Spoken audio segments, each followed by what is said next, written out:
Gaza पट्टी पर Israel और हमास के बीच जारी जंग में इजराइल भले ही पीछे नहीं हट रहा है, लेकिन ये युद्ध उसके लिए बहुत आसान भी नहीं है। एक तरफ इजराइल को अमेरिका का समर्थन है, लेकिन दूसरी तरफ हमास को हूती और हिजबुल्लाह जैसे लड़ाकों का समर्थन मिला हुआ है और हिजबुल्लाह को ईरान सपोर्ट कर रहा है। यानी इजराइल को चौतरफा हमला झेलना पड़ रहा है।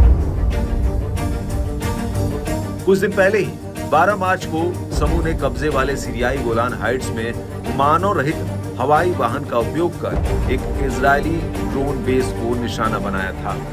अब इराक के इस्लामिक रेजिस्टेंस ने इजराइल के बेन गुरियन हवाई अड्डे पर एक नया ड्रोन हमला कर दिया है। हमला करने वाले समूह ने बुधवार को तड़के जारी एक बयान में कहा कि इजरायली कब्जे वाले यूनिट के भीतर हवाई अड्डे को निशाना बनाया गया। बयान में दावा किया गया कि यह हमला फिलिस्तीनियों के समर्थन में निर्दोष नागरिकों के खिलाफ इजरायली नरसंहार का बदला है। इस समूह ने भूमध्य सागर में इजरायली समुद्री यातायात पर नाकेबंदी लागू करने की भी धमकी दी है और समूह ने रमजान के दौरान भी हमले जारी रखने की प्रतिज्ञा की है।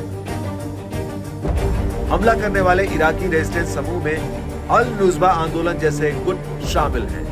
इस समूह ने पहले इराक से अमेरिकी सेना को बाहर निकालने और फिर इजराइल के खिलाफ हमला करके फिलिस्तीनियों का समर्थन करने की अपनी प्रतिबद्धता की घोषणा की है। हमलों में तेजी युद्ध में शामिल क्षेत्रों में बढ़े तनाव के बीच देखने को मिल रही है। इससे पहले हूती ने एक अमेरिकी जहाज और इजराइल के बंदरगाह इलियट पोर्ट और इलियट शहर पर मिसाइलों से हमला किया।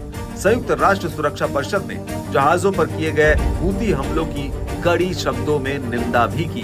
अमेरिका और ब्रिटेन ने भी हूती साइटों पर हमले किए। इसको लेकर हूतियों ने घोषणा की कि वे सभी अमेरिकी और ब्रिटिश जहाजों को सैन्य टारगेट मानते हैं। अमेरिका के नेतृत्व में ऑपरेशन प्रॉस्पेरिटी गार्जियन नाम के तहत एक गठबंधन 12 जनवरी से रुक रुक कर लाल सागर में हमलों के बदले हूती साइटों को निशाना बना रहा है।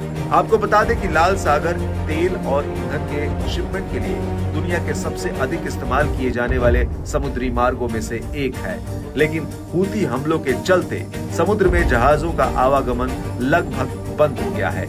इलियट पोर्ट के सीईओ गिदोन गोलबर्ग की माने तो हूती हमले शुरू होने से पहले हर महीने उनके पास 12 से 13 जहाज आते और जाते थे, लेकिन अब एक भी जहाज नहीं आते जाते हैं।